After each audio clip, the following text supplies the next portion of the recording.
la calle.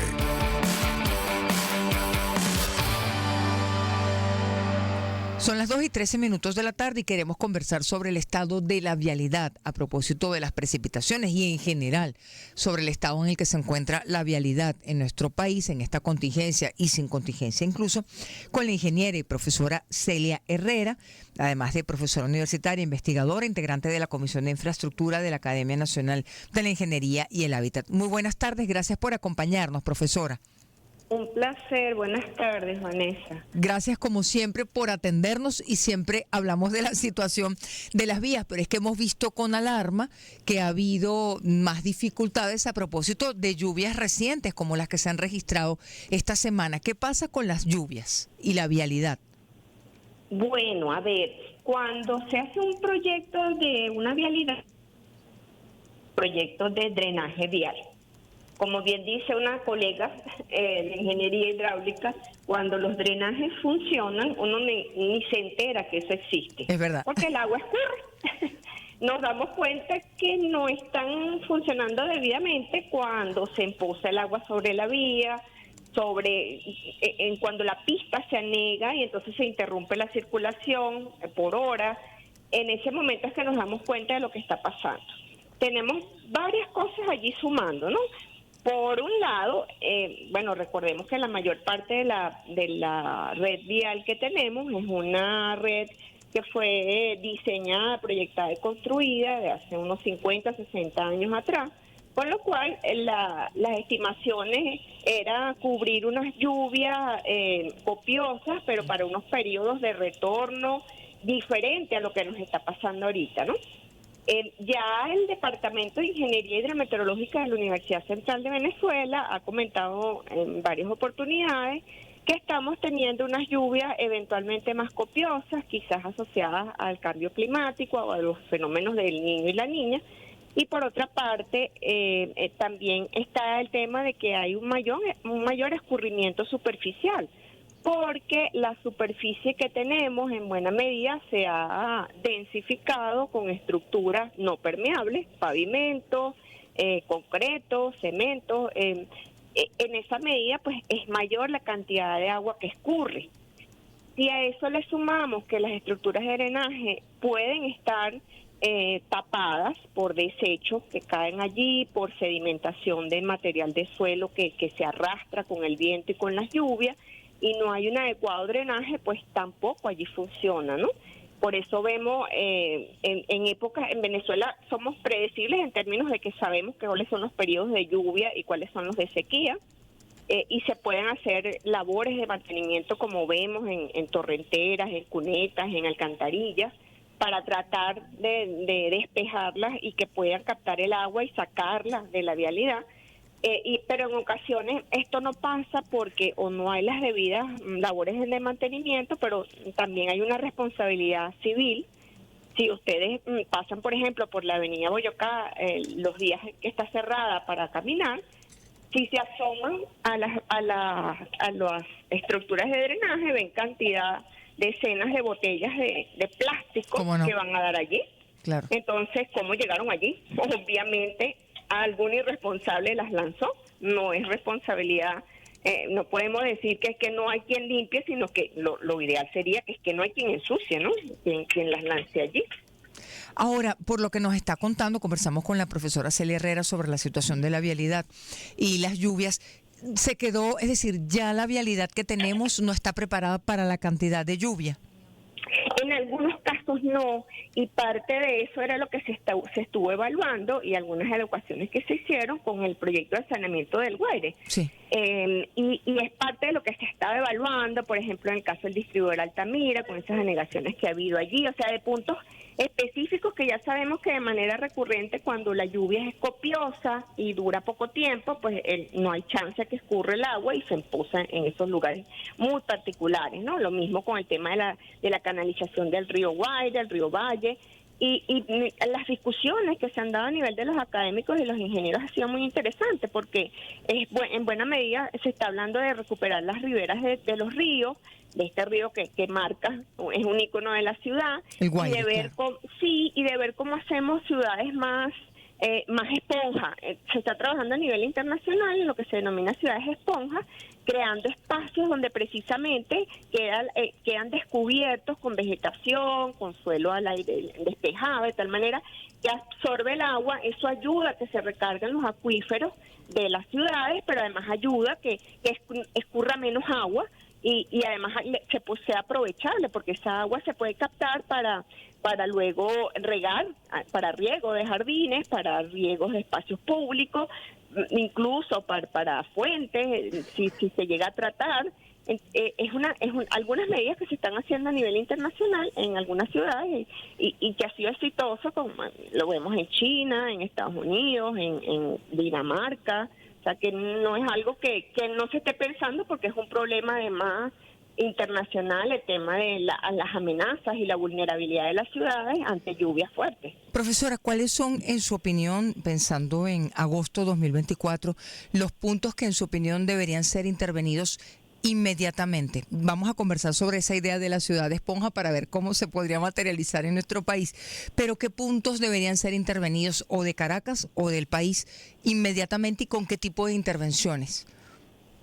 Bueno, en particular, fíjate, la mayoría de los puentes del país son estructuras que se diseñaron hace 50 años, ¿no? Aquellos sobre todo que son de estructuras metálicas, que es lo que mayor difundido está. Entonces, es importante en este momento pues hacer un chequeo de esas estructuras, de ver en qué condiciones están y efectuar las labores de mantenimiento para garantizar que ante una eventualidad crecida de un río, un cauce de agua, pues se comuniquen las poblaciones para garantizar esa transitabilidad y esa conectividad que están del día a día, de la cotidianidad de todos, ¿no? Hay puntos específicos y perdón porque me voy a ubicar en Caracas, pero no, adelante, por favor. Uno más está, ya sabemos el tema del distribuidor Altamira, ¿no? Cuando se hizo la adecuación del distribuidor y la ampliación de las estructuras para tener más canales, pues quedaron los drenajes ubicados que eran los originales. Entonces es buen momento para repensar y hacer algo allí, que ya sabemos que es un punto recurrente, así como se hizo en el distribuidor Los Ruices, que teníamos permanentemente camiones chocando contra la estructura por falta de gálidos y finalmente se restituyó a un buen puente que ahora resolvió todo ese problema, ¿no? De fondo. Ese tipo de cosas se pueden hacer. Hay sitios recurrentes donde hay amenazas por el crecimiento del río Guaire, como es el caso de la línea en Petare. Sí, ¿Qué habría que hacer allí en su opinión, profa? Porque allí hay familias que tienen décadas viviendo. Bueno, yo soy muy respetuosa de las áreas, ¿no? Hay estudiosos del área hidráulica que han ya analizado el caso y lo que debería hacerse es parte de la recuperación de las riberas del río, porque efectivamente hay unos asentamientos allí que corren riesgo y sería interesante también evaluar con las personas que allí conviven, que además tienen toda su vida viviendo allí, de la posibilidad de que fuesen quizás reubicados en unos espacios acordes para salvaguardar sus vidas, ¿no? Con todo lo que traumáticos que sabemos que eso puede significar para las personas, el que su dinámica se la cambie, ¿no? Claro. Que son procesos que requieren mucho acompañamiento con las mismas comunidades que saben mejor que nadie cuáles son sus problemas y cómo pueden actuar al respecto. Para eso hay cantidad de estudiosos que han estado trabajando con el acondicionamiento del río. Hay trabajos de la academia interesantísimos que les comento que pueden consultar de manera gratuita en el canal de YouTube de la Academia Nacional de la Ingeniería y el Hábitat, donde se han hecho presentaciones de cómo actuar en esas riberas, sobre todo del río, donde hay proyectos incluso que han sido objetos de concursos para adecuar todas las riberas del río y aprovechar de ese espacio público y que más que estar allí, poder disfrutar de una ciudad más amable, más cercana, con ese ícono que nos marca la trayectoria de toda la ciudad de Caracas. ¿De cuántos puentes estamos hablando, profa? Porque nos habla que quizá lo inmediato sería el chequeo de los puentes y las labores de mantenimiento. ¿Cuántos aproximadamente? Mira, yo voy a hablar con cifras de los estudiosos, ¿no? Claro, en el Instituto de Materiales y Modelos Estructurales de la Central hay algunos profesores muy dedicados a eso. En ellos está uno de los profesores, el profesor Torres, que en su momento, te estoy hablando quizás en la década de 2010, 2011, hizo un estudio y había más de 6.000 puentes que requerían a nivel nacional algún tipo de intervención en materia de mantenimiento. Entonces, bueno, hay recursos desde el punto de vista humano, como para hacer las inspecciones, capitalizar allí, evaluar cuáles son las mejoras o las adecuaciones que se requieran y poder emprender con lo mermado de los recursos que ya sabemos, poder ir emprendiendo esas actuaciones que quizás pudieran estar financiándose en la medida en que ya se están implementando los peajes y se están adecuando las tarifas, ¿no?, para la reinversión en mantenimiento y conservación vial. Todas esas cosas suman. En zonas como el distribuidor Altamira, ¿qué soluciones vería usted? Bueno, en ese caso, en principio hay unas cosas que pueden pasar de anteojito, ¿no? En principio, cuando ocurran esas inundaciones, por los momentos tiene que haber capacidad de respuesta como para desalojar el agua rápidamente y restituir el tránsito en la vía, ¿no? Y hay algunos proyectos que se han trabajado. Profesora, ¿nos escucha? Perdimos la comunicación. Sí, la escuchamos. Claro, ahora sí, que perdimos la comunicación momentáneamente. La escuchamos. Perdón. Les decía que hay proyectos que se pueden emprender desde la...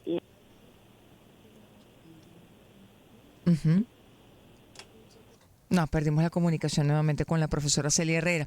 2:24 de la tarde, estábamos conversando primero su planteamiento, además como presidenta de la Sociedad Venezolana de Ingeniería de Transporte y Vialidad, la evaluación del estado de los puentes debido también a las lluvias y tratar de aplicar los correctivos en este momento. Y le preguntábamos sobre la situación del distribuidor Altamira, sobre la cual llamaba la atención. Hablamos también sobre la situación del barrio La Línea y su planteamiento de evaluar con las comunidades la posibilidad de que puedan salir de esa zona, porque evidentemente su vida corre peligro. Sí, profesora, la escuchamos, nos hablaba del distribuidor Altamira. Sí, les decía que bueno, que fortuna nuestra todavía tenemos capital humano en el país y pericia como para emprender proyectos y acometer obras de esa naturaleza. Y desde el Ministerio de Transporte estoy segura que la Dirección de Vialidad, así como en su momento atendió al tema del distribuidor Los Ruices, pues en buena medida habrá que ir previendo los recursos para hacer las adecuaciones del sistema de drenaje que está allí en el distribuidor Altamira, con esa connotación que les comento, ¿no? La importancia de tomar en cuenta las observaciones de nuestro Departamento de Ingeniería Hidrometeorológica de que está eventualmente lloviendo, tenemos unas lluvias copiosas, significativas, y que está escurriendo mayor cantidad de agua por esas superficies ahora construidas que han sido intervenidas y que por supuesto producen mayor escurrimiento superficial. Conversamos con la profesora Celia Herrera, 2:26 de la tarde, nos quedan unos 3 minutos aproximadamente de conversación, profa, y no queremos dejar de tocar el punto que usted abordó, el de las ciudades esponja. En el caso de Caracas, ¿qué hacemos con la vialidad, por ejemplo? Bueno, fíjate, recuperar las riberas de la vialidad es una opción, ¿no? Ha habido intervenciones interesantes en las ciudades en donde los espacios públicos se están retomando, ampliando. En esas ampliaciones puede haber intervenciones de paisajismo. Tenemos arquitectos, paisajistas especialísimos en el país, de los mejores, y ellos recomiendan, por supuesto, el tipo de plantas apropiadas, por aquello de las raíces, las hojas, todo lo que supone el reverdecer de las ciudades. Este reverdecer de las ciudades además está muy en boga, porque hay ciudades donde ya han logrado con la revegetación de espacio disminuir las temperaturas de las ciudades en hasta 2, 3, 5 grados centígrados, que es algo muy significativo. Claro. Por el calentamiento asociado al cambio climático. Entonces, ese reverdecer de las ciudades, hay muchos espacios todavía en la ciudad que pueden ser objetos de intervención, plaza, márgenes de la vialidad, sobre todo en lo que es el área urbana central, y tenemos la oportunidad y la bondad inmensa de que en nuestro corredor más importante, que es la autopista Gran Cacique Guaycaipuro, va bordeando en la margen del río Guaire, el río Valle, el río San Pedro, dependiendo de la zona donde esté en Caracas, sí. Pero son márgenes recuperables y son márgenes en las que se puede hacer intervenciones para árboles, ya lo hemos visto, ¿no? Entonces, no es nada nuevo, simplemente se trata de emprender esos esfuerzos y ser sistemáticos en esos procesos que llevan tiempo, pero que a la larga van produciendo unos efectos beneficiosos muy importantes, ¿no? Claro, en el caso de Caracas, rescatar la ribera del río Guaire, lo que usted dice, intervenir en los márgenes de la vialidad, ¿lo ve factible en el resto del país? Sí, por supuesto. Caracas sigue siendo verde y hay muchas ciudades del país que son muy verdes. Entonces, hay que tomarse en serio lo de la conservación de las especies arbóreas, del mantenimiento fitosanitario necesario, porque hay que sensibilizar más en lo que produce como beneficio ese verde de las ciudades, en reducir la cantidad de monóxido de carbono, en disminuir los niveles de temperatura ambiental, o sea, todas esas cosas que van sumando. Me decía en estos momentos una bióloga que lo importante del agua, porque es que las riberas, el agua está garantizada precisamente porque los árboles protegen los cauces y hacen que se mantenga el ciclo del agua, y que el agua está allí precisamente porque en buena medida la arborización ayuda. Entonces, todo esto que supone mejora para la calidad de vida de los ciudadanos y las ciudades es muy significativo. Es muy costoso hacer esas intervenciones pensando en la idea de la ciudad de esponja. La verdad es que no, porque hemos hecho he tenido la oportunidad de acompañarme con algunos otros profesionales, biólogos, urbanistas, arquitectos, en pensando en ciudad, en las riberas del Guaire, casualmente en algunos espacios, en Colinas de Bellomonte, que es muy próximo, y los costos son relativamente bajos, e inclusive son cosas que se pueden hacer en combinación con actuaciones de fundaciones, empresas, que bien pueden aportar parte de los recursos o poner talento humano, incluso capital de trabajadores para hacer las intervenciones, y con ese ganar-ganar entre empresa privada y espacios públicos, comunidades, además, que se involucran en esas actuaciones, se pueden lograr cosas con bajos costos. Muchísimas gracias, profa. Gracias por acompañarnos en la tarde de hoy. Un placer, hasta luego. Gracias por estar. 2:30 de la tarde. Despedimos esta conversación con la profesora Celia Herrera, ingeniera, integrante de la Comisión de Infraestructura de la Academia Nacional de Ingeniería y el Hábitat y también presidenta de Sotra Vial. Vamos a la pausa, ya volvemos.